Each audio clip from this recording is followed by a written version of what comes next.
If I could begin this evening by saying how much I appreciate being part of this family. We had a glitch tonight. We're starting 30 minutes late. For a number of reasons. I don't really know the reason. I'll talk a little bit about it because I think it's important to know, and yet the chat room is full. I didn't have anybody say, where in the hell is he? In fact, when I explained that I had somehow goofed here, and I'll show you what the goofs are, all I received was support. And for everybody that might have tried to have called in or connected 30 minutes or more ago that was unable to, and yet you've come back to be part of our family meeting this evening, that just tells me we've got a great group. Terry says there's no sound coming through on the computer. Anybody else getting that? Okay, so Terry says there's no sound on the computer. How about the rest listening? Is anybody else able to hear? I get smiling faces from Richard and others, so I'm going to continue on, and I'm going to look at the... well, Richard said he could hear dead people singing, so I know he can hear it. Okay, well, what happened this evening, so that you know, is that I came out to my carriage house about 20 minutes before showtime. I was washing the dishes after having barbecue dinner. Kind of a ritual that I do with my wife and I having dinner. And I brought up the show and noticed that it was not booked. So I went into BTR, and I cannot tell you which of three things happened. One is that I pay an annual fee to be able to broadcast it, somewhere between $350 and $450 a year. My annual time may have expired, which would have canceled anything that would be foregoing, and I'll sign up tomorrow and re-up for another year if that's the case. The second could have been that JB, who scheduled this group of shows, scheduled it through last week, and just didn't know when it was the terminus time, and I've done that before and didn't schedule it further out. It's a mistake that I have made many, many times.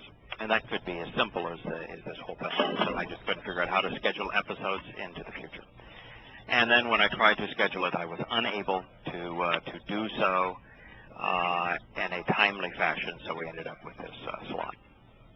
So that's how we got into the mess. I apologize for my clumsiness in this regard, whatever the mistake might have been. I did want, since a lot of people have asked to give an update on my wife, we did take her to Johns Hopkins to have a biopsy done on her pancreas. We have 2 CAT scans, one of which said there's a mass growing on her pancreas, which is not good. And the second actually describes what they think the mass is, which, while not as bad as the worst case is that she has cancer of the pancreas, which means she would have, on average, 90 days to live. 6 months would be considered a long time, if that's what it turns out to be. If it's the kind of growth that the CAT scan technician thinks, she'd have about twice that time to live, maybe 6 months to a year. So neither of those are very good. Her doctor at Johns Hopkins is the foremost authority in the world on the pancreas. She has a deficient pancreas now, and so the best we can hope for is that just further deterioration of her pancreas, and that it's neither of the two things that would be so catastrophic on her life. We were told that we were going to get the outcome of the biopsy by no later than today. We have not received it, so we don't know. We're just going day to day until we find out more. So that's the situation with my wife. Today, it's been, I guess, a rough show. I've been either distracted in support of family here, but I started the Shattering Myths show 10 minutes late. And Kirk, you and Scott were discussing the link between the Garden of Eden and the Covenant. That the Garden of Eden actually describes the net result of the path we walk to God, where God said, walk to me and become perfect. Well, we end up in Sukkah, we end up in his home. And the home, Yahowah's best depiction of the home is the conditions in Garden of Eden, where he's chatting with and familiar with Adam, and where the conditions there are perfect. And there's lots to see and lots to do. And we've known that is the depiction of eternity. But it's what happens next in the story. Because, Larry, what we were doing is I said, all right, well, let's just look at the Torah in chronological order. It begins with Yahweh explaining how and why he created the universe. He said that the universe was pleasing to him, that it brought him happiness, and that it was good for just being interesting to him and beautiful. You know, it's like doing for us, if we could create something that was wonderful to look at, we'd say, hey, that's a noteworthy accomplishment. Yahweh said that was the case. Then he created Adam, and he said, hey, that's even better. That's just great. That's enjoyable, beautiful, favorable, desirable. So he's describing how he created and why he created the universe. And he says he gets down on his knees to lift Adam up because he adores him. But we go from there, which is the story of who Yahweh is and why he created the universe, how he created, why he created the universe. The next story is the story of Adam, and then ultimately of Towrah in the Garden of Eden, depicting Yahweh's idea of a perfect relationship. It's just he and Adam having fun together, doing stuff together, enjoying one another's company. Sounds pretty neat to me. And then from there we have a third story. I mean, we just go chronologically here.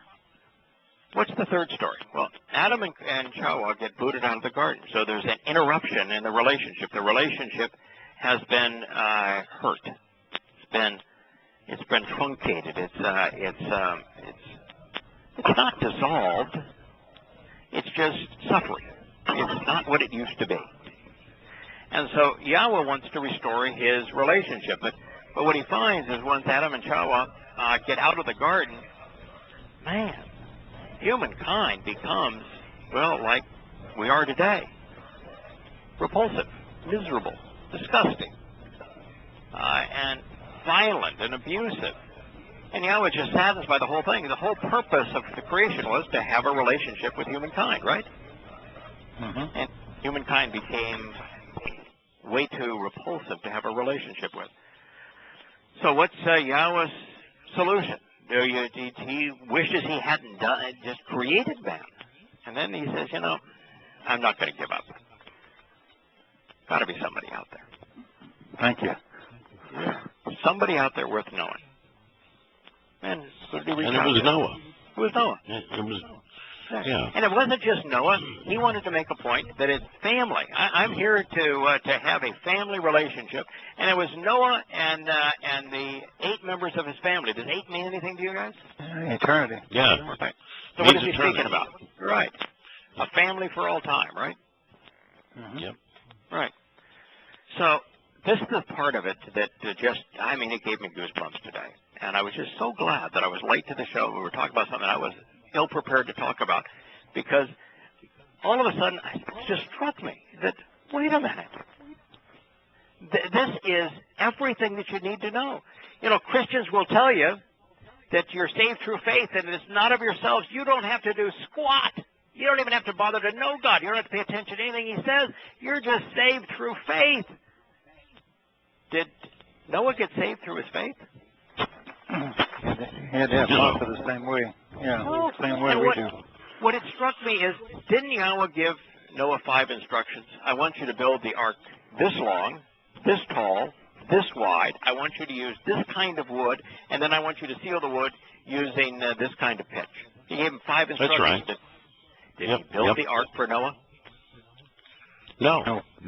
Noah listened to the Torah, or to Yahweh's instructions. The guidance. Right. Yeah. And he built it, he engaged and built it based upon Yahweh's instructions. And it is for that reason that he and his family were whisked away and protected. But isn't that exactly... I got a question for you. Now, isn't that rather profound? Isn't that exactly it is profound. What Yahweh wants us to do? He gave us 5 instructions to be part of the covenant, and unless you listen to what Yahweh has to say and act upon those instructions, you're like the other saps out there that were trying to tread water for 40 days. That's pretty profound. Yep, 5 instructions. That's right. Right. Yep, that's right. And by the way, you had mentioned, Christianity's thoughts. Well, most people, not just Christians, but all over the world, seem to think if you have this unbelievable belief in God, you believe in God, that'll do it for you, which is really not. Did it do it for Noah? No, it didn't do it for Yahowah, as far as I know. Yeah. By the way, did we have any indication that Yahowah pulled all the gopher wood and cut it down for Noah? Didn't do any. No. Do we have any indication that Yahowah put the pitch, bitumen, and buckets and heated it all up for Noah so that Noah could pour it into the gaps? Do we have any indication that Yahowah operated a sawmill right there for Noah? Did Yahowah provide a crane for Noah? No. He instructed him how to build glue lambs so that he could actually build this thing. Because if it was solid beams, he couldn't move anything. But he taught him how to build glue lambs. But all Yahowah did is provide Noah with instructions. That was it, right? Mm-hmm. And he told Noah, I'm going to tell you why I want you to build this thing. I want to tell you the benefit for you and your family to build this thing. Here are the instructions now. Based on these instructions, you act. And Noah did. That's the entire thing. It wasn't based on the fact that if Noah said, hey, listen, I believe in you. I know that I believe in you. And he had done nothing else, he'd have drowned with the rest of the poor old saps out there, right? Mm-hmm. That's right. So it had nothing to do with his faith. It had everything to do with he listened and he acted. It's exactly what Yahowah is expecting of the rest of us. Listen to what he has to say in his Torah. Respond to it. And if you don't respond, it's goodbye. Yeah, and here's a thought too. That's a wonderful thought that that's very profound. That there were 5 instructions, just like we're just getting going here. We're just getting going. But the other thing is that the reason that I think we are all aware that the reason Saint was allowed in the garden was that he didn't want to keep Adam and Yahowah like birds in a cage. He wanted them to leave and have to choose him. Right. And when they left, now we know Adam did. I'm not sure about Yahowah, but I know Adam did choose to be with Yahowah. Yeah. And the thing is, they would have had to make a choice and respond to Yahowah, because they didn't just believe in Yahowah; they knew him. Yeah. And by the way, I think that the likelihood that Yahowah is also part of the relationship, yes. I think it's very good, very high. Yeah, I think it's extraordinary high, just based on her name. Yeah. Her name means to give life. Yeah, she's a model. But it does point out that Adam certainly. Yeah, it does point out. Adam is for certain. We're not told about Yahowah, but at this point we know Yahowah pretty well, and his application. She's there too. Okay, so the point is, it wasn't based on them believing there was a Yahowah. They knew there was a Yahowah. Right, they began to respond to him after they left him. And the fact is that they were that they knew him. They had therefore infinitely greater than faith in him, and yet they were still expunged from the gardens and separated from a relationship, even though they had complete and total faith in him all the way up to the point of absolute knowledge of him. Mm-hmm. And yet they were still booted out, so faith in him didn't help them at all, did it? No. Yeah, the belief in God didn't do it. No, belief in God did not do it, which is a complete anathema for Christianity and Pauline Christianity, that faith is what does it. Now, okay, so what you have is 5 instructions, and these instructions are the same kind of instructions that would have us engage in the covenant. What is the first instruction of the covenant, Larry? Walk out of Babylon. Right. Separate yourself from your country, from human institutions.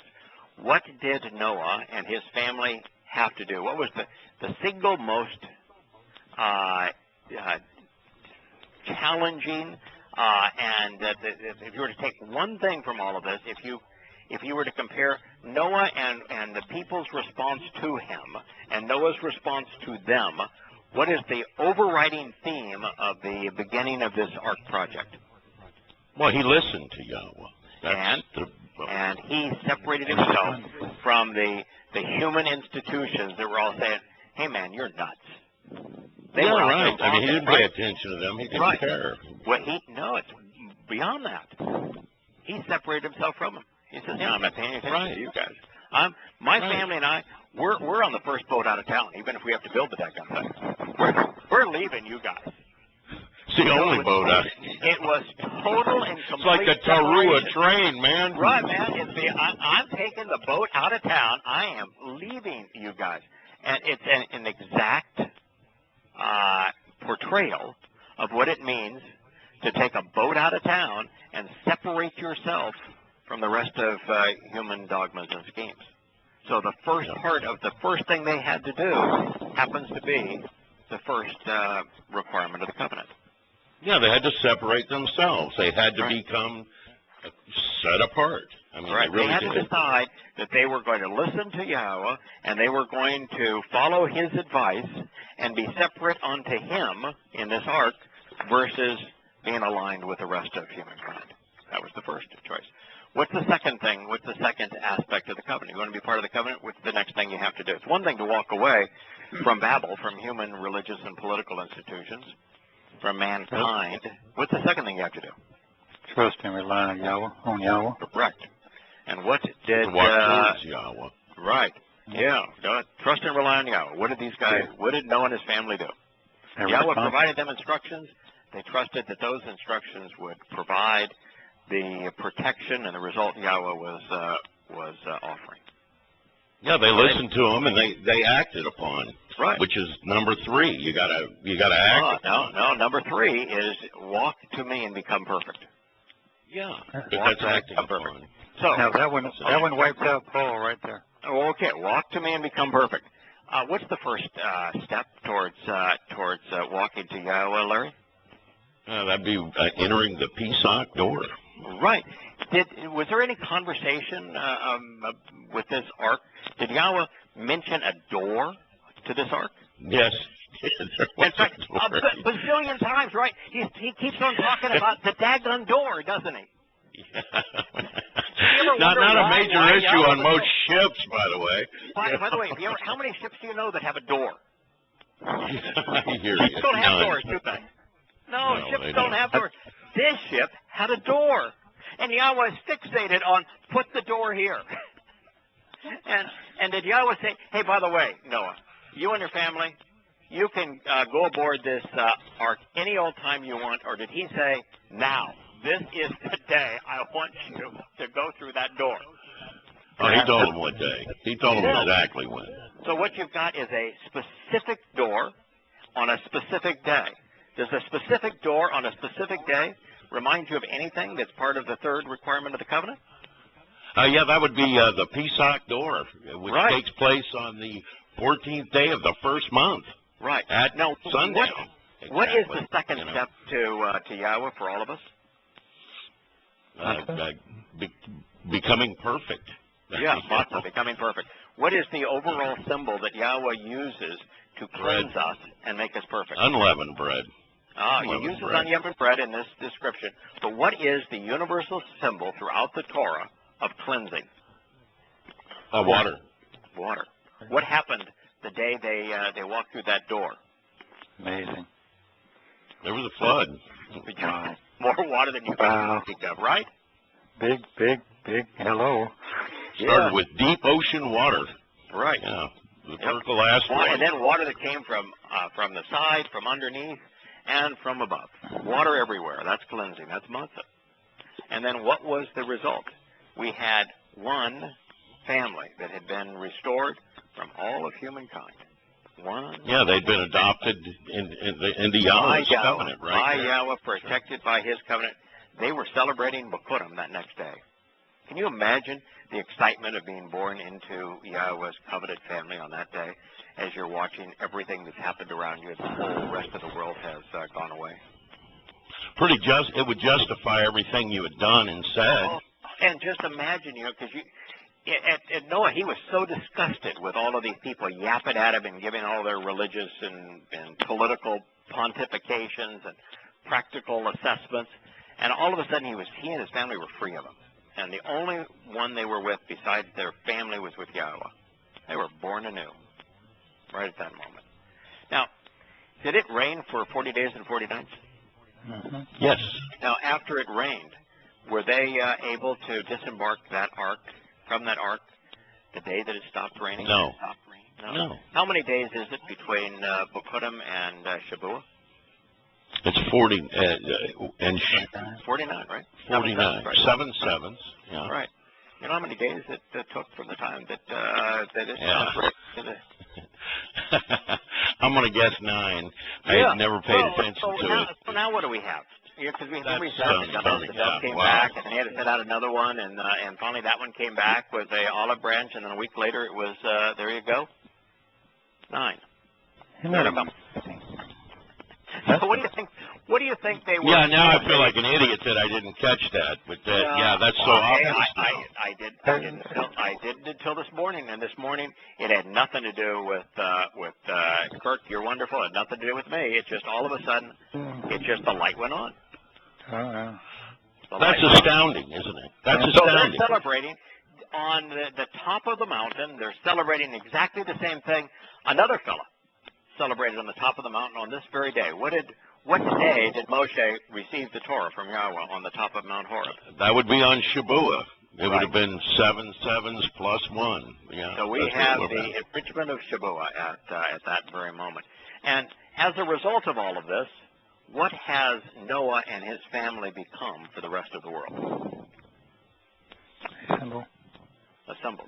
In fact, what does Noah mean? Noah means trustworthy guy, doesn't it? Yeah, so he and his family have become Towrah. They're troubadours to the covenant. So what it means to listen to Yahowah and respond. They are the living embodiment of Towrah. And while mankind had severed their relationship with Yahowah, with this family, that relationship was Yom Kippur, wasn't it? Reconciled.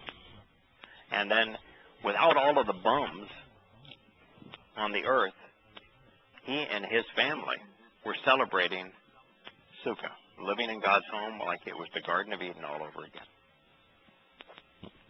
That's the third step of the covenant. Walk to me and become perfect. Well, they did a lot of sailing, but halak means more than just walk. It's to plot a course from one place to another. And when they got there, they were enriched and empowered. They all flourished. They all flourished. Yep.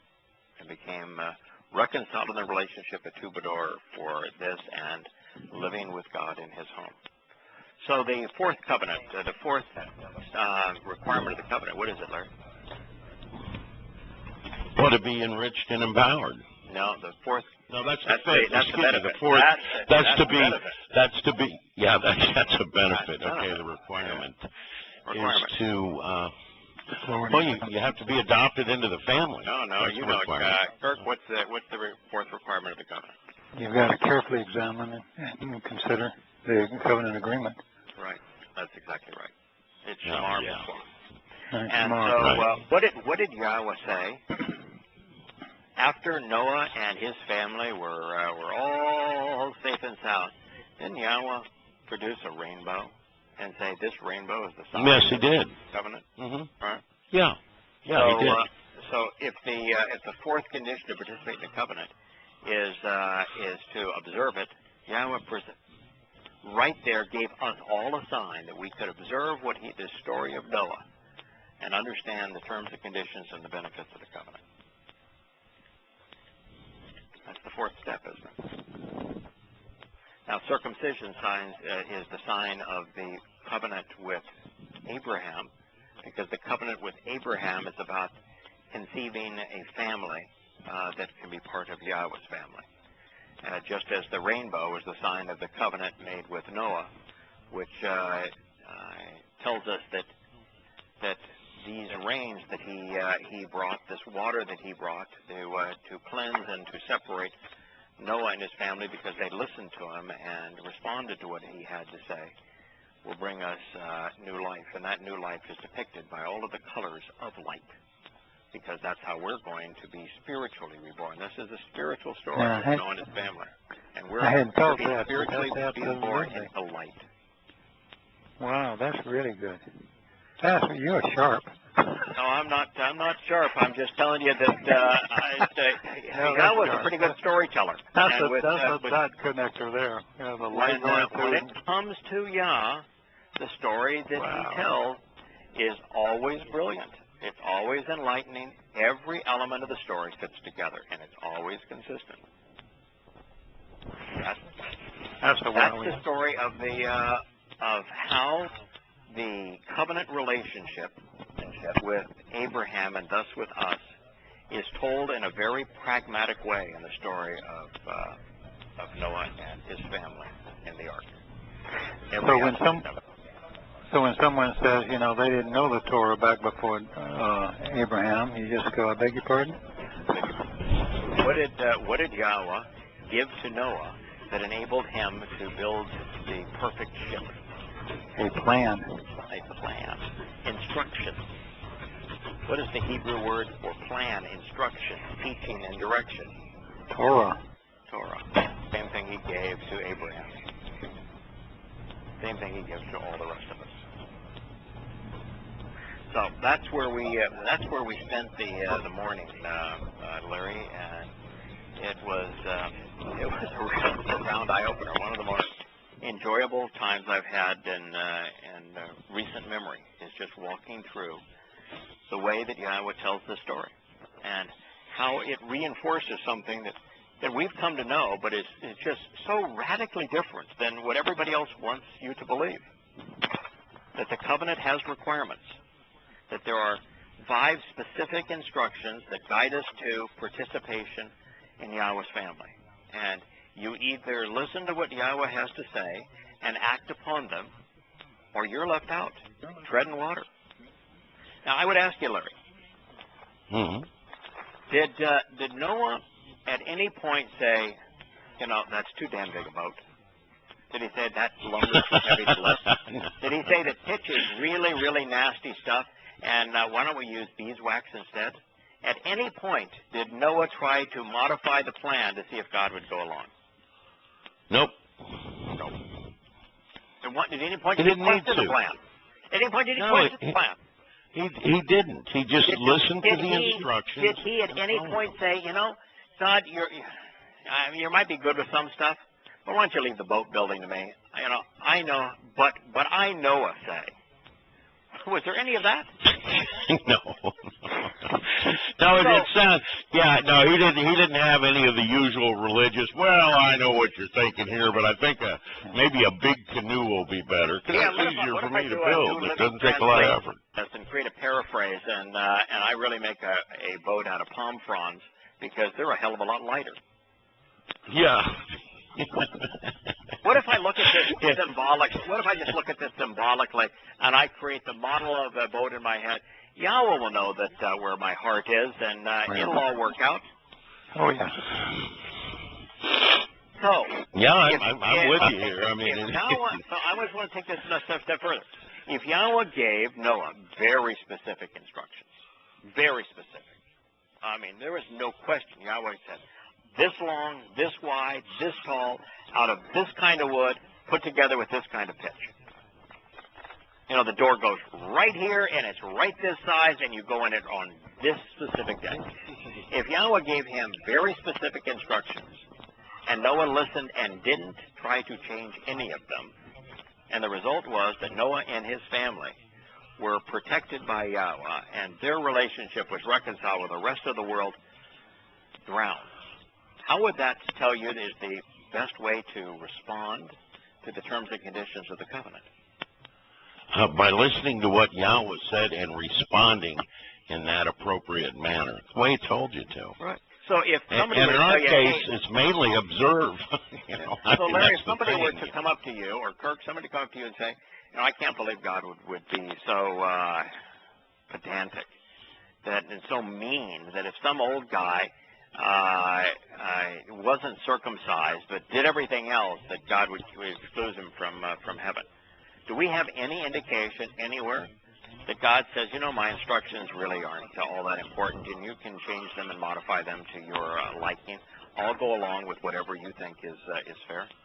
No, he's adamant against that position. No, his position is I'm not a liar and I mean what I say and not one word. Right. You know, what I'm saying is good for you. Yeah. And if you don't think what I'm saying is good for you, if you don't think it applies, if you don't think it's worthy, walk away. Then just walk away. In fact, you don't have to walk away. You're already away. That's true.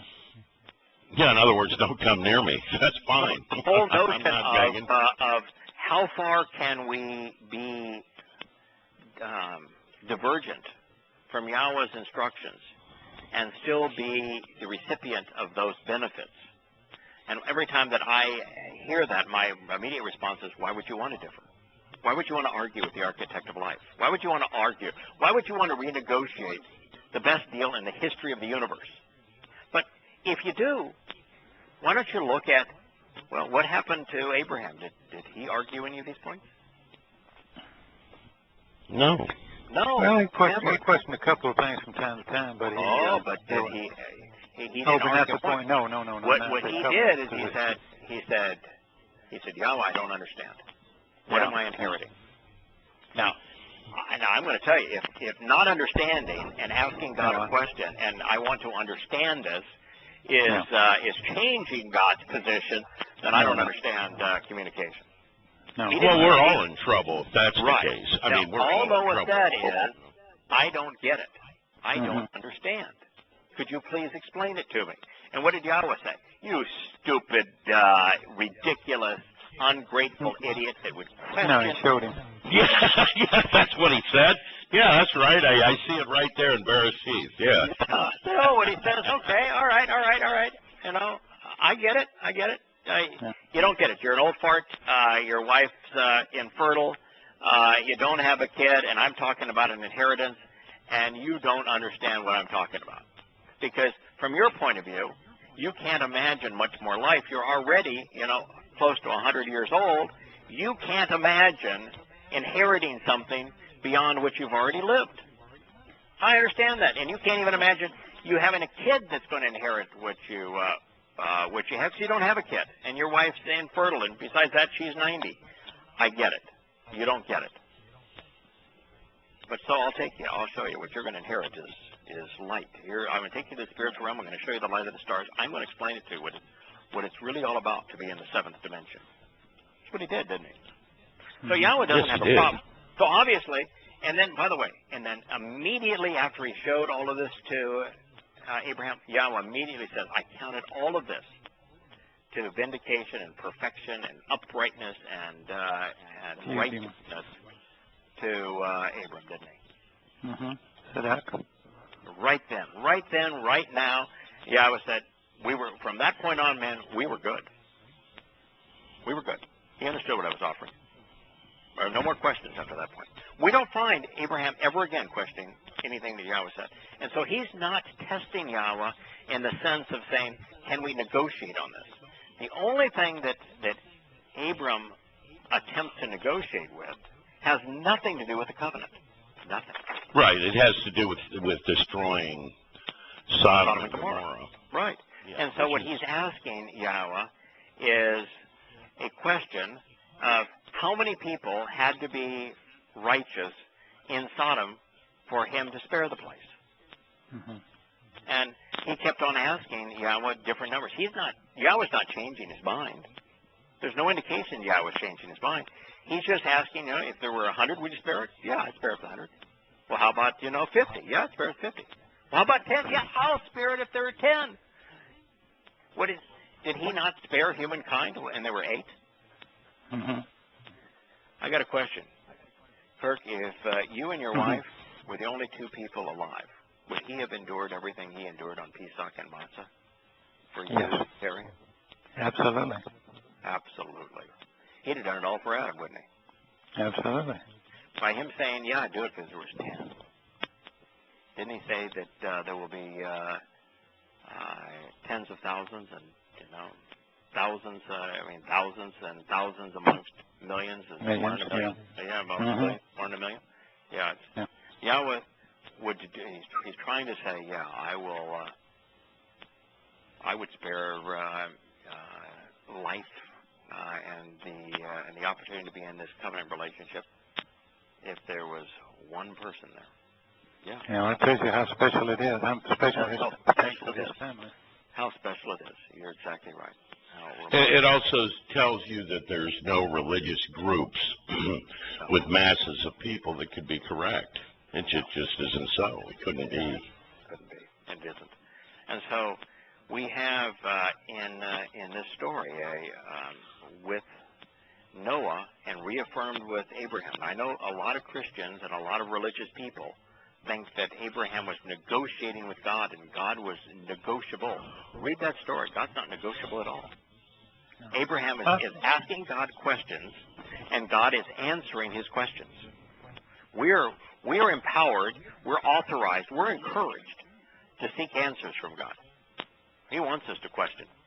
Yeah. He wants us to, the kind of stuff we just did with the ark, and to question how these things fit together. That's what he wants us to do. But you know, test the waters this way. See if it makes sense to you. Yeah, but my mind actually went, when you asked the question, my mind actually went to Ishmael, and it wasn't really an argument. He just he asked, "What can it be him?" But I think that's almost a great opportunity because Yahowah can say absolutely not for all time. So it's right there in record about the what ultimately comes a claim of the Muslims. Yeah, I think you're right. I think that was Abraham. Well, he was pulling at him a little bit, but I mean, you know, in fact, it's better that Abraham did ask for that modification. Yeah, I think so.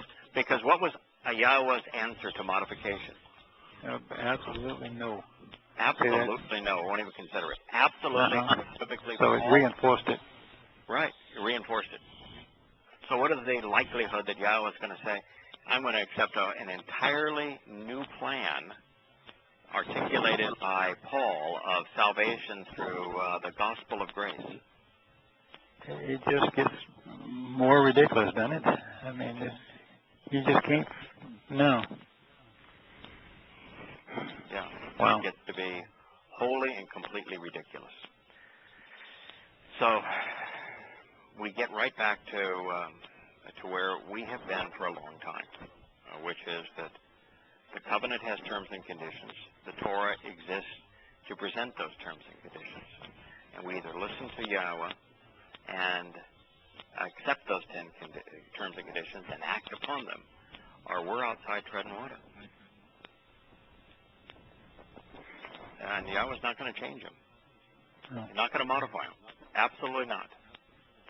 And so in the story of Noah's Ark, we have every aspect of the story of the covenant with Abraham pre-told. And you know, what's the next story after Abraham in the Torah? Well, the next big story is when we get up to David. But that I'm sorry, not Abraham. No. I'm sorry. We got to go to Moshe. No. Before Moshe. After Abraham. Well, we have Joseph, of course. Joseph. And what's Joseph a story of? About ending back up in the troubled religious and back in quicksand. Right back in quicksand, having been abandoned by the family and over there in quicksand all again. And doesn't it foretell the story of how Yahowah is going to resolve that problem for us, and that every aspect of Joseph's life is mirrored in Joseph's? Yeah, the parallels are quite amazing. Oh, it's like 50 of them, one after another, of the parallels between Joseph and Yahusha. And same place for the same reason, and it also parallels what Moshe would do with Yahowah. Yeah, I was talking with Scott after the show today, and we were talking about how it's that we really, all of us had an advantage. And I talked a little about with Frank today, later too, on the telephone. We all had a tremendous advantage. Yahowah reached out to all of us before we knew him. I would not know him if he hadn't reached out to me before I knew him. But how is that any different than Noah, than or Moshe, or Abraham? Did Yahowah reach out to all of them before they knew him? They still had the opportunity to reject him if they wanted to, or they could say, you know, what you're saying makes sense. I'm in. I want to know more. Let's do this together. And did any one of them start on top of the game, you know, having all the answers and being stalwarts in the relationship, or did there was some growing pains? No, everybody has to grow. Yeah. So Yahowah reached out to all of us, invited us to participate, get to know him, participate in his covenant, and revealed his insights, you know, over a period of time. We didn't start immediately knowing everything. All right. Well, kind of with that said, I thought maybe we would go back to the 22nd Psalm. Is that all right? Or does somebody have the... Sure, surely. Oh, I know. Before we do that, you, Kirk, looked up the word for the ark that is Noah's, and the Aaron, the ark that became the covenant. Right. The letters and the basic... Well, sure. What I found was that when you look up the normal route on the ark of Noah's Ark, then you get a word that's translated ark from Baha. And Baha is at the root meaning, it's just a empty space needing to be filled, a box, something of that nature, which is fine. But the interesting part is when you look at the two letters, which are a Beth and a Hey. And, of course, I say family home, and a person who's engaged in walking to that home or engaged looking up to Yahweh. So even at its very root meaning is quite interesting. I thought of it as it also says that it's an empty space needing to be filled, and I kind of project it to a home needing to be filled with a family. Right. Or you could even say a hole in Yah's heart waiting to be filled with a family, because that's how much he feels for us. So, the Hebrew word for Noah's Ark is a engaged person, acting, moving along, reaching out, paying attention to him, and as a result being part of his family. Part of his family.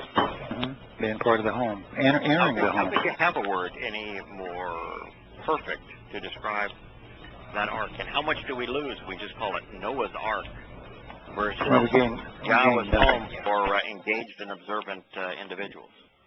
Well, it's another one of those things where you look and you say, you know, they just change everything that has any meaning.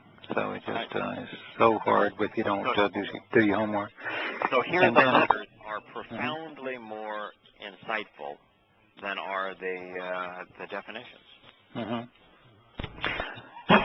Yeah, well, I mean, I went back to the oldest ones, you know, just go back to the root thing to see what was there as well. So, but when you get to the Ark of the Covenant, now we got some, you know, that's Aaron, the enlightened free will, and that's some pretty good letters there. So, you've got an Aleph, which is symbolic of the head of the family, the one able to do the work, the strength, the Almighty.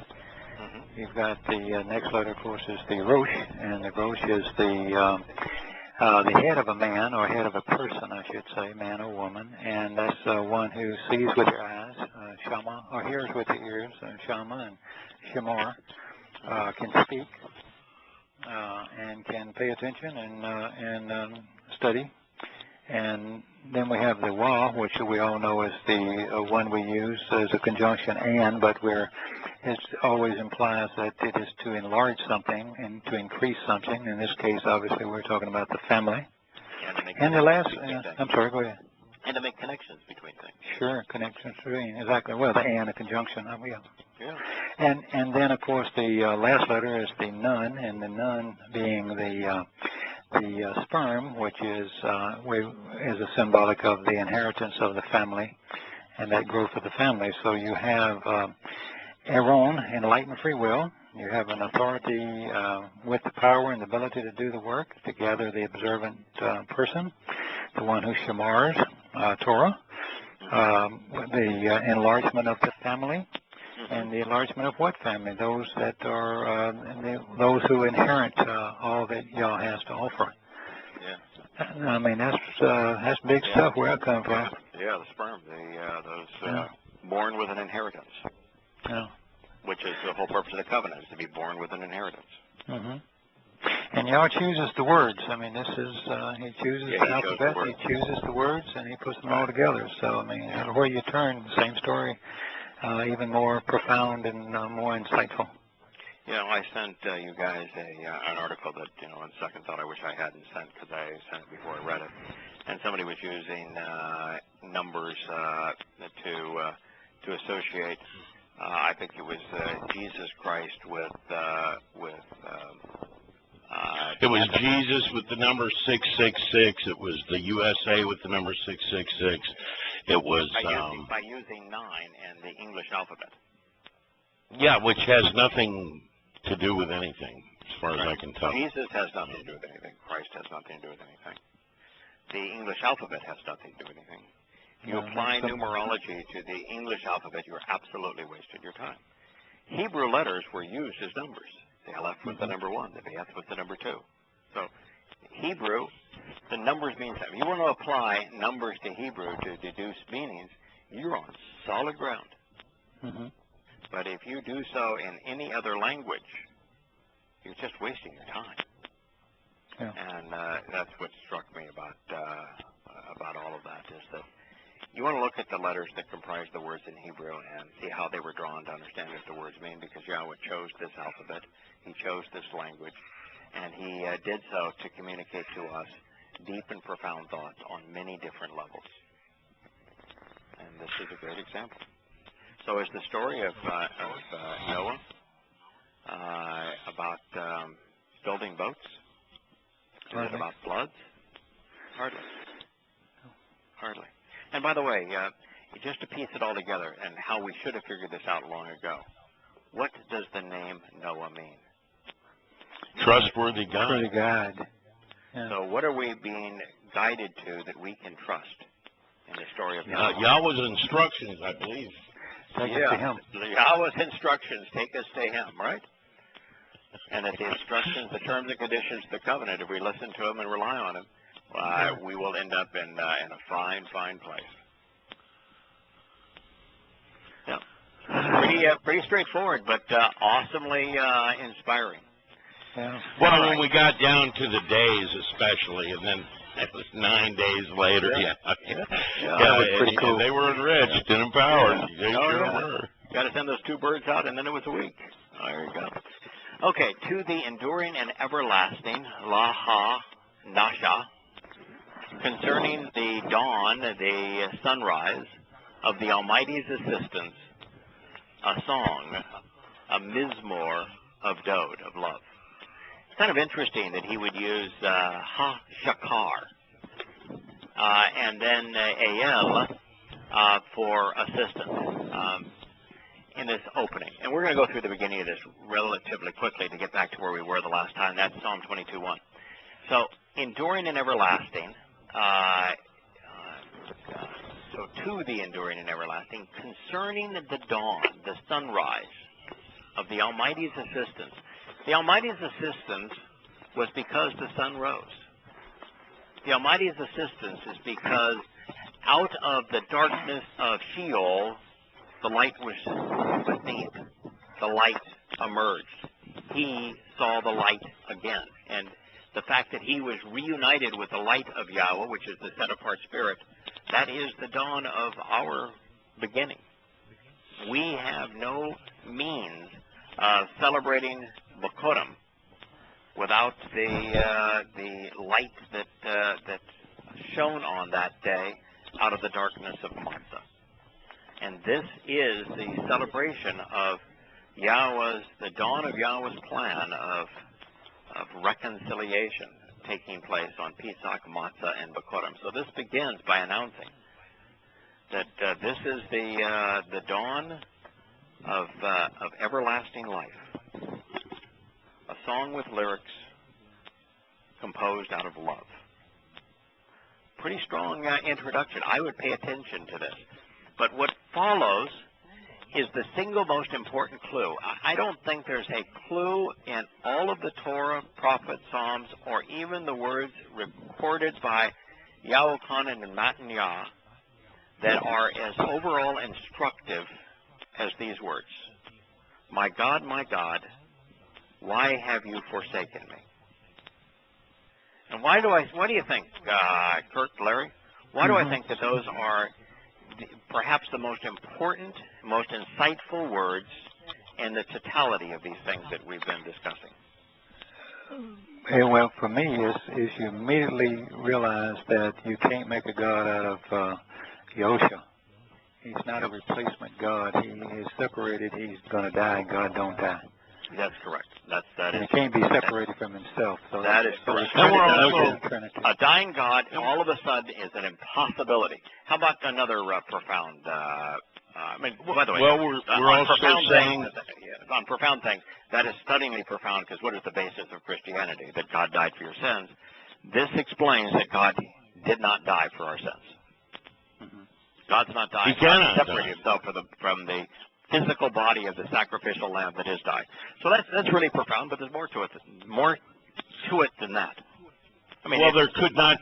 The fact that Yahweh's spirit couldn't be involved in Sheol. That's where that spirit was going. Right. And Sheol's defined by a separation from Yahweh. It's a Zob. Right. And so there can't be any light or fire. Profound. That God cannot go to the place of separation from God. So what's going to occur at Matzah is that the soul of Yosha is going to go to the place where Yahweh is not. And that Sheol is nothing more than eternal separation from Yahweh. That's also profound. How about this one? What is the most challenging statement that if you were to take all of the statements that come from Yosha, which one is the most difficult for Christians to process? That no Christian will ever even attempt to process this one, because it's the one you go, what's the hardest thing that he said? I go to you can't change. I didn't come to change one jot and tittle. Well, that's pretty big. I can't argue. No, with that I think I'd go to this one right here. Yeah. I think I'd go to this one right here. I would too. This was the one that got me, because in Christianity, the totality of God is in this man, and if he's saying that God is forsaking him, that's no longer possible. So Christianity, there isn't a Christian on the planet that can deal with this passage. No one will even talk about it, because it is utterly devastating, because it says that he is no longer God. And so there still is a God, but it isn't him. So I just think that part is devastating. But then where that takes us is why I think this is the most profound statement in the totality of the Torah, prophets, and Psalms. Where does this statement take us? Yosha's statement. That it's impossible for Christians to answer. Where does it take us? It takes us to the fact that Yahusha is not the totality of God, period. Well, it takes us to someplace even more direct. It takes us to the 22nd. Takes us to the 22nd Psalm.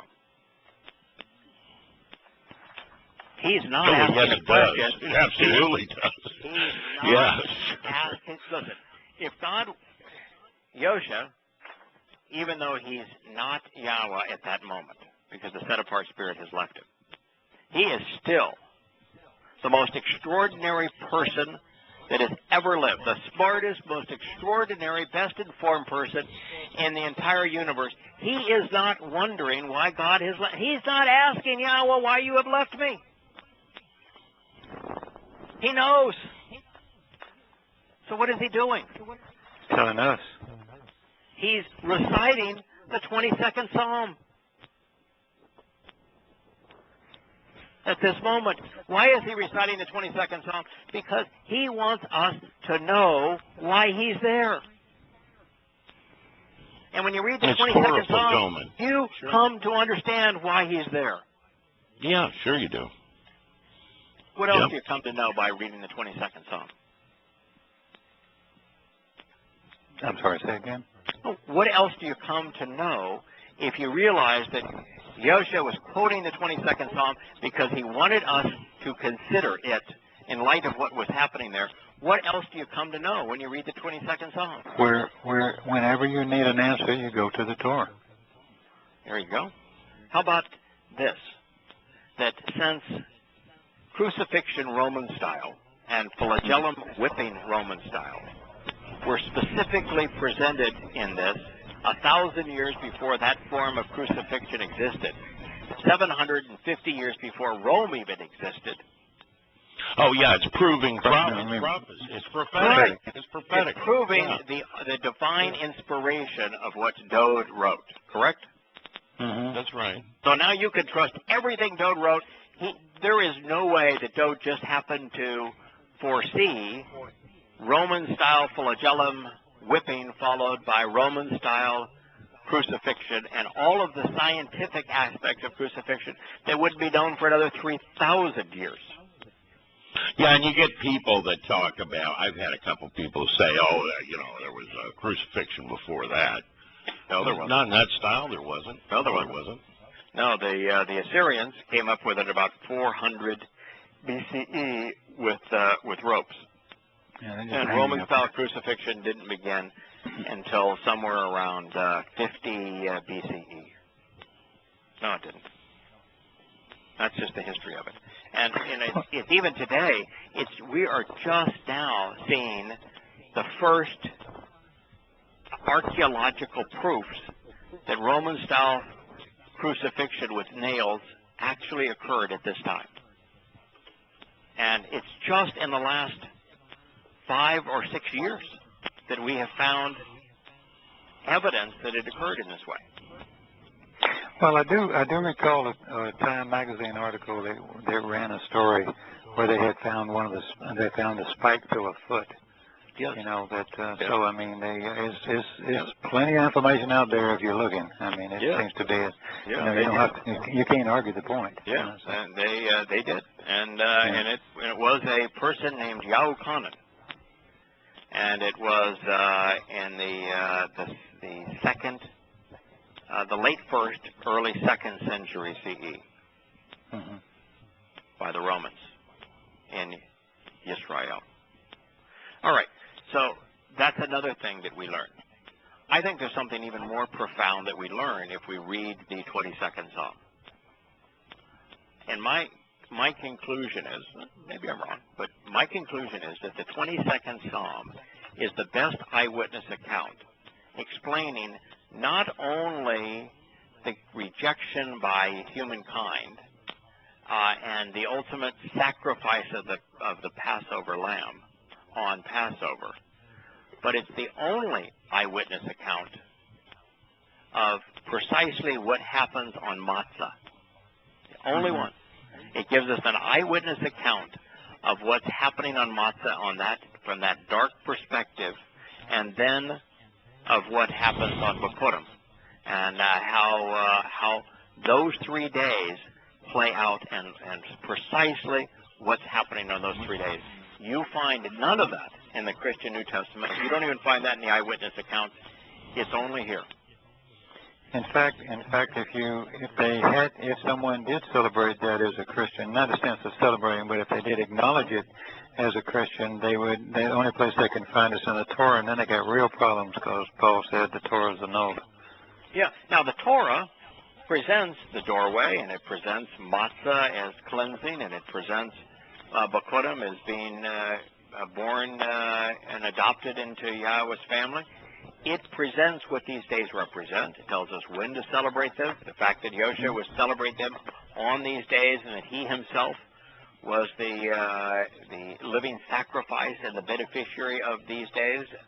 I understand that you can understand what's taking place and why he's there at this specific time doing these things. But the only eyewitness account of exactly how it went down, blow by blow, is in this psalm. So when Yosha is citing this psalm, he's telling you, hey, folks, pay attention. I'm going to explain to you right now. In fact, if you were listening to him and you heard, my God, why have you forsaken me?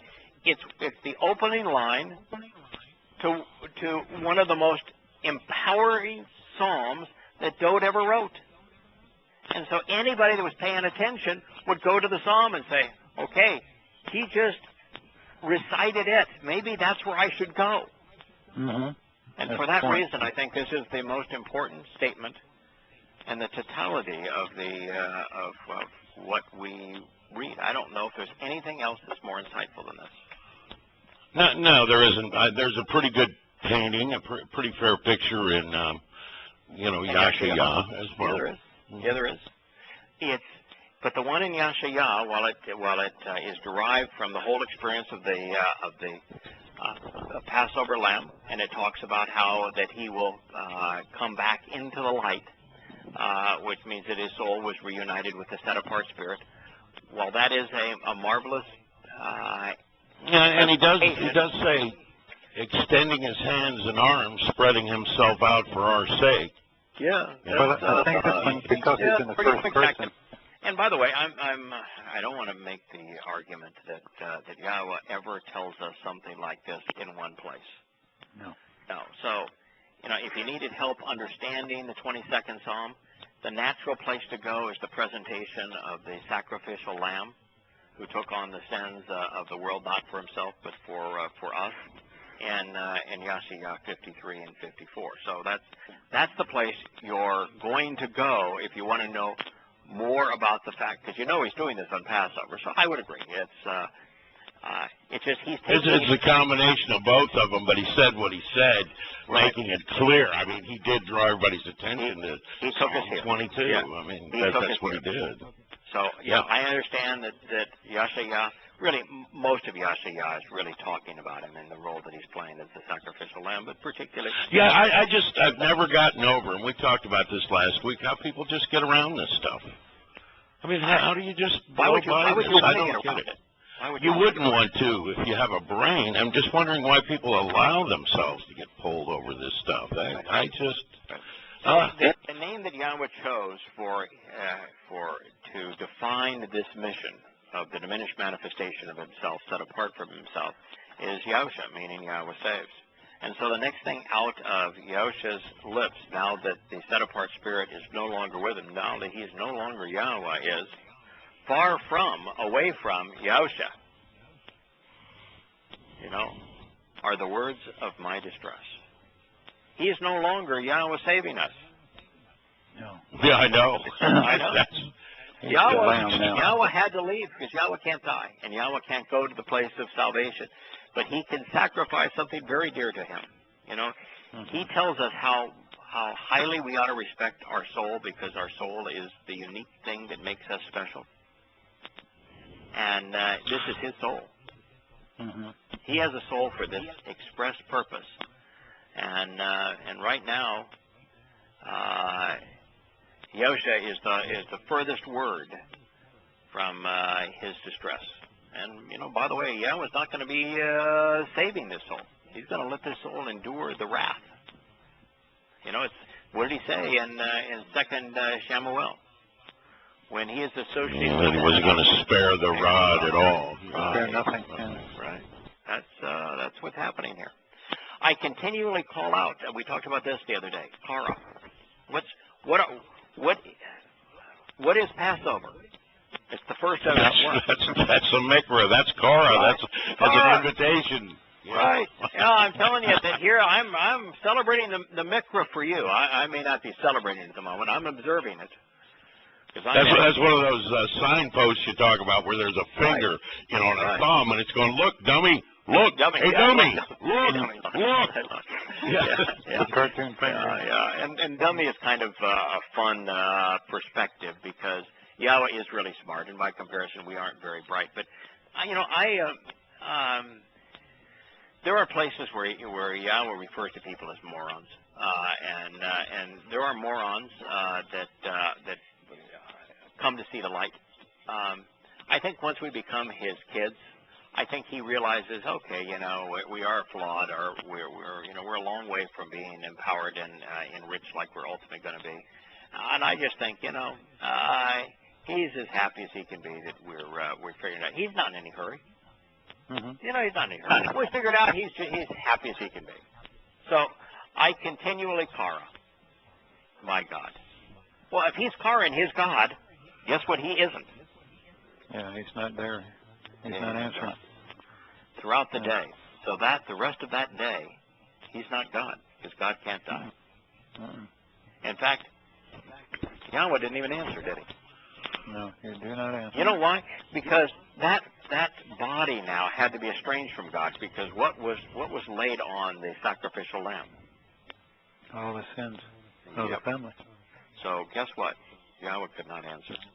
But yeah, his soul acted as a ransom. It says that right in Yahshua. I mean, period. End of, I mean, that's it. Primary meaning of anah, and this is the Hebrew word anah, is to answer and respond. God did not answer and respond to him.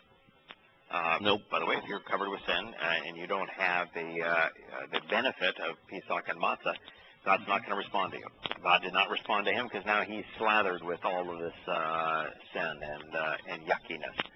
So God, yeah, there's no relief for me. I mean, that's horrible. Associate with this stuff. So he had to not be God at that moment, because if he was God, God can't be associated with all this yuckiness. So it's another. Not just that. I mean, you're in a timeless place here. I just want to point out here. Christians often talk about how horrible the beating and the crucifixion was, and that is true. I will not. That is absolutely true. Right. But going to a place that's timeless, I don't care if you're there for an hour. Yeah, if it's timeless. You would experience it as eternity regardless. Right. Yeah, it's horrid.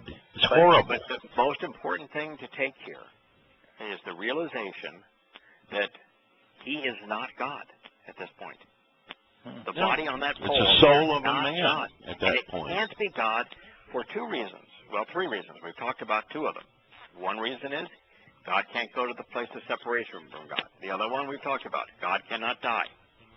But there's a third reason. God can't be associated with corruption and religion and politics and all of the sins of humankind. So they had to be associated with the soul of Yahshua. Could not be associated with God. Yeah, all of the nonsense that leads us away from Yahowah, he can't be associated with. Matter of fact, right? Yeah, that's his biggest concern. Right. I mean, that's why he did not answer. Now, the primary meaning, answer and respond, primary meaning of anah, right? What's the secondary meaning? I say second, it's probably 8 down the list. But what is the religious and a legitimate translation of anah in the right context? Doesn't it also mean to afflict? Oh yes, what they do. Yeah. Uh-huh. Now, didn't I've shared this before, but anah shows up in 4 of the 7 mikra, where Yahowah's giving us an invitation. It's appropriate for us to respond to the invitation, to answer and respond to the invitation. That's why anah is in 4 of the 7 mikra, because Yahowah has Towrah. He's invited, and it's our job to respond. Now, and you're talking about Yom Kippur? Right, and this, so, it's in 4. Yom Kippur is the most famous of the 4. And one of the things that I've said in Yom Kippurim, where anah is translated there as afflict, and the others it's not, it's translated as answer. But same word, is that Yahshua's soul is being afflicted so that we can answer and respond to Yah. Right. So the negative aspect of anah actually fits in terms of understanding what's happening here. Yahshua's soul was being afflicted because Yahowah did not respond. For our sake, he did not respond. He did not spare the rod. So Yahowah did not respond to him, so his soul is being afflicted. So we're in a position we can respond. So that's why it's so important to look at the light and the dark side of Hebrew words. That's why Hebrew words are written as choices. So you can see, it's like Yareh, or one of your favorite words, Larry.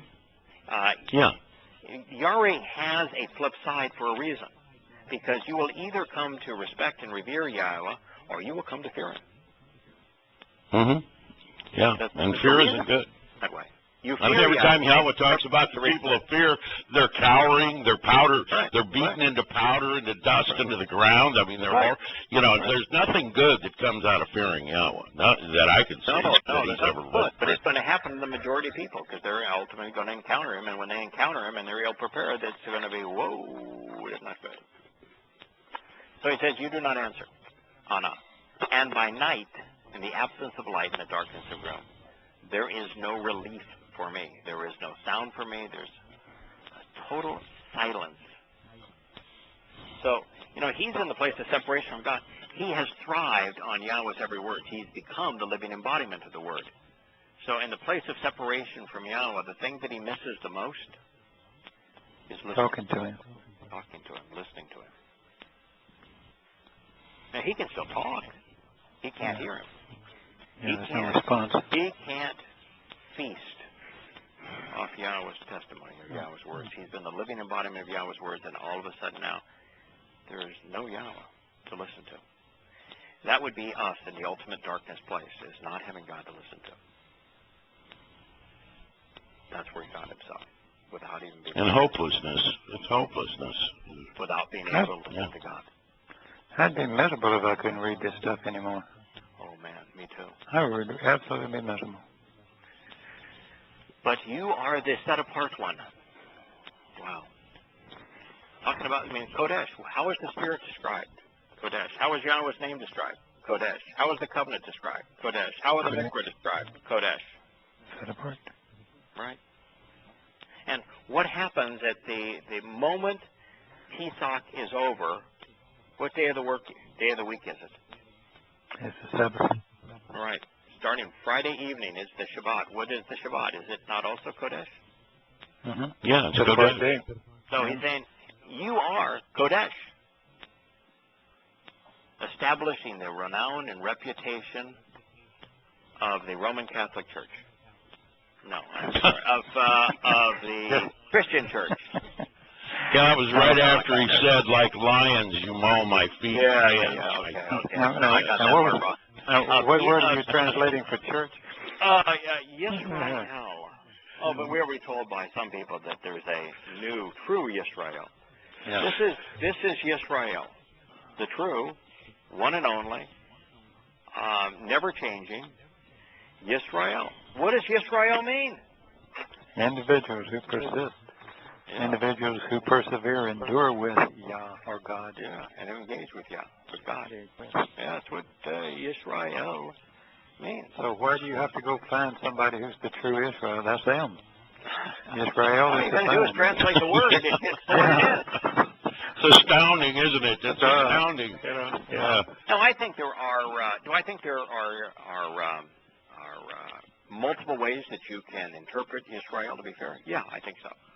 I think it's literally individuals who engage and endure with God, who are empowered by God, who persevere with God. That's his primary meaning. But Yaakov became Yisrael, and Yaakov's children became the 12 tribes of Yisrael. So, in addition to that, there is a literal Yisrael that are descendants of Yaakov. Let me ask you a question. Sure. I know that if I don't mind knocking you off track just a tiny bit, but 12 tribes. However, you've got Joseph, and he has two sons, Manasseh and Ephraim. And he gives a blessing to the younger rather than the elder. And when they march out, they have the Loi in the center, and they have 12 tribes on the outside because they have split his tribe into two. So shouldn't it be 13, or how do they count that way? You know, I think what happens here is that the Loi are they just don't count them as the tribe? Yeah, sometimes initially they are a tribe of Israel. They have their own privileges and rights associated with being a tribe, and then they go to a very special group or a very special person that are set apart from the rest of them, and that's the transition to say that at that point you need to look at the Loi as different. Okay, so that's why he separates Manasseh and Ephraim. Yeah. Okay. Our friend Frank from Towrah on High, Frank is a Loi. Frank is a Loi. His DNA is Loi. Now, there are very special responsibilities associated with the Loi. The Loi are designed to bring Yisrael together with Yahweh, They're uniters. Yeah. Right, they're uniters. Their whole purpose is to help people understand the messages that are associated with the Mikra, and also to understand the connection between the Torah and the mercy seat and the Ark of the Covenant. That's their job. And they don't have an inheritance of land. They don't have properties. They exist to do that job. It's a big job. It's an important job. It's a wonderful job. That's their purpose. And so Yahowah sets them apart from all others to unite. And it fills up the gap that way. Okay. Right. Fills up the gap that way. And who did you say has this DNA? Who did you say? Richard. Frank. Oh, Frank. Really? Frank, Power on High. Frank. Frank, the gentleman who has been really has grown with us in this relationship right from the beginning. He was a Christian counselor, family counselor. Was extraordinarily engaged in Christianity as a Christian teacher and counselor, and very early in this process, and we're going back more than 10 years now, he came to say, "Oh my, what I'm saying is untrue. Oh my, the truth is so much better than the lie. Oh boy, this Paul stuff, this Bible stuff, this Trinity stuff, this church stuff, Yahowah has nothing to do with it." So Frank was among the very first, and the first handful of people that emerged from Christianity and came to be part of the Covenant family. He has a website called Power on High. It's very, very close to Don, who has the YHWH QRA for Korah .com website. A marvelous guy, but he had a reason, and it has to do with a natural-born son that he did not know was his. It's a really a touching story about a son that he never knew he had. That he came to know, and he did DNA testing to demonstrate that he is in fact this man's father. And that DNA testing, he found out, demonstrates that he's a Lowy. It's got all of the markers. Unequivocally, he didn't know it. So here he was equipped. Actually, he was and is a Lowy. And when he first found out, that his first response is the same as I said. I just started to laugh. And I said, there are a lot of responsibilities that come with being a Lowy. He said, yeah. He That's said, right. I know it. I know it. He said, first thing I did is said, Dad, man, I'm not up to this challenge, but I guess whatever this means, now you're telling me why I was brought into this family, why you reached out and led me here, why my wife and I are now with you. I had no idea. And what turned him on? I mean, what turned him away from Christianity? If he was so involved, I'm always interested. What? Yeah, Do you recall? I think it actually began with Yahowah's name, and went from there. But he read, when Yada Yah was the only book, and when it was so new that it was the Azab chapter, where I was trying to make sense of how our world was portrayed, and I remember that. Yeah, it was back. He came to recognize the truth way back when that was the only chapter.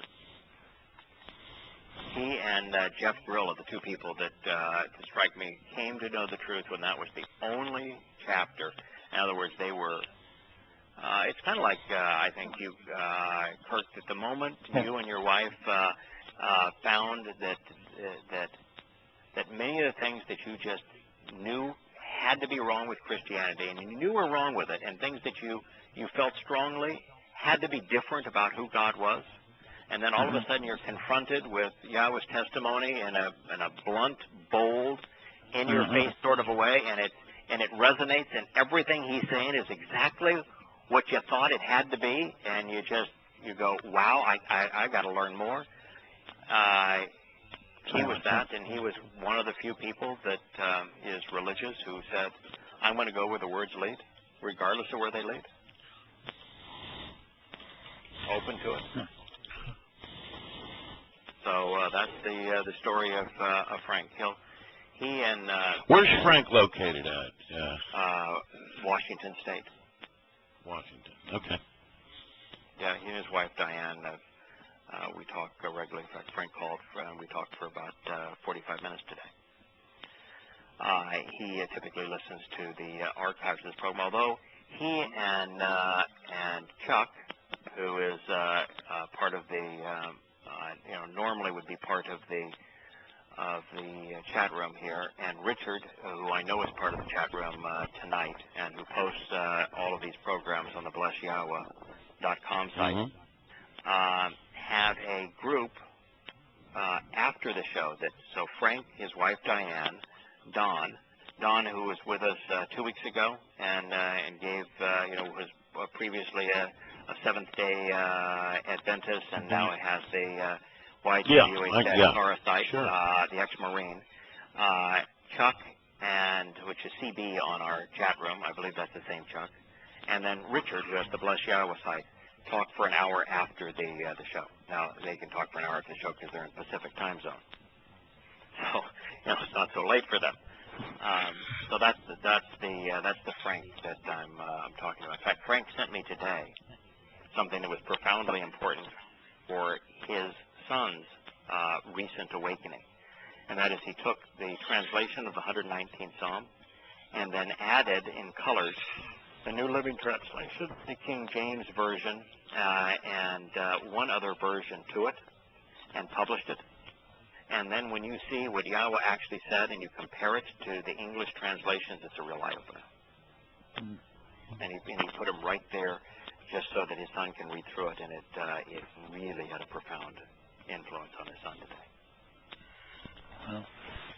So that's the very long answer to your question, Kurt. Okay. In you, our fathers actually trusted. So he is speaking now of literal Yisrael. Talking about our fathers. In you, our fathers actually trusted. They totally trusted, and you constantly rescued them. You brought them away from danger to a safe place, delivering them, help them escape and survive. So what, according to Yosha, now this is Yosha speaking, what according to Yosha is the basis of being rescued by Yahweh? Being part of Yisrael. Yes, and he uses the word trusting. Yeah, batak, twice. Well, twice, batak twice, which is actually trusted, completely relied upon, was totally confident and genuinely secure in. Batak. Uses it not once, but twice. Hebrew has a bunch of words, and he twice uses a word that says total and complete confidence, total trust, complete reliance. I desired that greatly when I was part of the Christian faith. I always wished that my faith was strong. It was stronger, and I constantly tried, like so many Christians, to convince myself and to convince others that my faith was unwavering and strong, and it was always such an empty, hollow, hypocritical position. And it was always one of the great frustrations I had as a Christian. And the difference now in being part of Yahweh's family is I am totally relaxed. I can't even recall if any time in the last 10 years I said, Yahweh, I really wish you would help me with my confidence so that I could trust you more. Confidence and trust is complete. You know him? There's no... What more do you need? You know him, you trust him. I think that's there's a position where you just become comfortable and relaxed, and knowing how vastly superior knowing is to believing, and how much more comfortable understanding and complete confidence is than faith. You don't have to ask him to forgive you 5 times a day with every Well, you know, it does. It does help when you're not, not obtuse. You're not in opposition to Yahowah. That what you know and understand is what He said. So many people say, "Well, do you ever hear Yahowah? Have you ever seen Yahowah?" I say, "Yes." Did he ever talk to you? Have you ever heard his him? words. Yes. Sure. Yeah. You want to see him? Read it. I see him right now. I'm looking at him. I'm seeing him more clearly right at this very second than anyone else could possibly see him. That's not more clearly than you guys are seeing him or anyone who's listening is seeing him. We all see him equally clearly.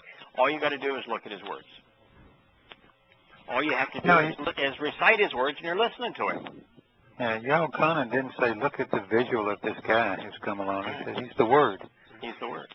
The living manifestation of the Word. Yep. So it says, in you our fathers totally trusted. In you constantly rescued them. They totally relied. Reliance and trust is the basis of salvation. And there is a precursor to trusting and relying. And to trust and rely, you have to know and understand. If you don't know and understand, you cannot trust and rely. If you know and understand, trust and reliance is easy. Yeah. They cried out to you. They cried out for help, for assistance, and they were delivered. In you, they totally trusted and genuinely relied, and they were not disappointed nor disapproved. Do you think that Yahowah is just taking this time because he's got nothing else going on? Life is good, and I think I'm going to repeat Batak 3 times here for no apparent reason. It's just that I got nothing else. No. So, what is the basis of following Christianity? Oh, just faith. You just got to faith. So just believe. And what is it's not genuine reliance. See, that's faith in the unknown. It's faith in religious notions that cannot be true, by the way. This is a lot of nonsense. This is trust. Yeah, this is trust on knowledge. And what is the second requirement of the covenant? Is to trust in Yahowah. Trust and rely on Yahowah, isn't it? Once you've walked away, trust Him. Right. So in this particular case, Yahowah is saying that those in Israel that were rescued exactly this way. They trusted and relied upon Yahowah. It is through trust and reliance, and you can only get to trust and reliance through knowledge and understanding. And when you trust Which is what Yahowah says that His people lack. He never said you lack faith. He said you lack knowledge. You lack knowledge. Right. He said, my people are destroyed because they lack knowledge. Here he says that because they trusted and genuinely relied, they were not disapproved and they were not disappointed. They're the antithesis of one another, aren't they? Mm-hmm. No, they both say the same thing. They just come at it from a different point of view. My people are destroyed for lack of knowing. And here, those who knew and therefore could trust and rely, they were not disappointed. They were saved. Now, from this point, Yahowah begins to describe what's happening. I am but a crimson grub, not extant and present as a person, rebuked and reproached by man and disrespected and despised by the family. This is Yahowah fulfilling, and when sin is associated with Him, I will not spare the rod. And the crimson grub, a bloodied scarlet pulp, no one other than the Romans consistently whipped their victims that they were going to crucify to a bloody pulp before doing so, and they did so by putting sharp objects, metal, in the leather of the whip. So when the whip went out, it didn't bruise the skin; it literally ripped the skin from the body. I've seen pictures of it. I believe they had sharp metal on it, actually. Yeah. Literally, it played a person alive. You no longer look like a man. That's why one of these things about, he was bodily resurrected. He was bodily resurrected. It would be the most ghoulish. We have those vampire movies, and they all, kind of look ghoulish. Can you imagine? It would be the zombie Jesus. The zombie Jesus is what it would be. But the most disgusting of all possible zombies. You know, his head was filled with holes. Every time that whip whipped his back, it would mar his face and his neck and his chest and his legs and his buttocks and his stomach. He was nothing but this gooey blob when he was affixed to that upright pole. If he was bodily resurrected, it would be the most frightening, despicable sight you could ever see. Of course, somehow in their minds, they don't say he went around like that. No. But I guess they would have to, because, you know, when he rematerialized for Thomas and showed him the holes, of course, that was a rematerialization thing. It wasn't an actual, the body was gone. But I guess that they would have to consider what you're saying then. I mean, since they're not saying what we're saying. If it's the same body, that body was whipped to an absolute pulp. And so it had been repulsive. It had been frightening. It had been repulsive. By the way, they'd have recognized that body. They saw that body. They didn't recognize it. Yeah, it would have been a horror show. Right. Is what it would have been, sure. Right, and if it's not the same body, then what's the whole concept of bodily resurrection? If it's a different body, then what's the whole concept of that he bodily rose? If it's a different body, and if it's not a different body, it would be ghoulish.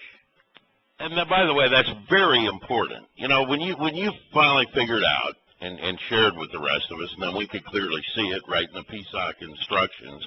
Another thing, you know, hey dummy, take a look. You know, that the body was gone. The body's never mentioned. Right. Never once mentioned. Not at all mentioned. Right. It's the nephesh, the soul, that comes back up to meet up with this set-apart spirit. Right. So you get people saying, oh, yeah, this is a rip-off on the one that... Right. This is a rip-off on what the Druids did. This is a rip-off on this. This is a rip... No, in each one of those, there's a literal body. Right.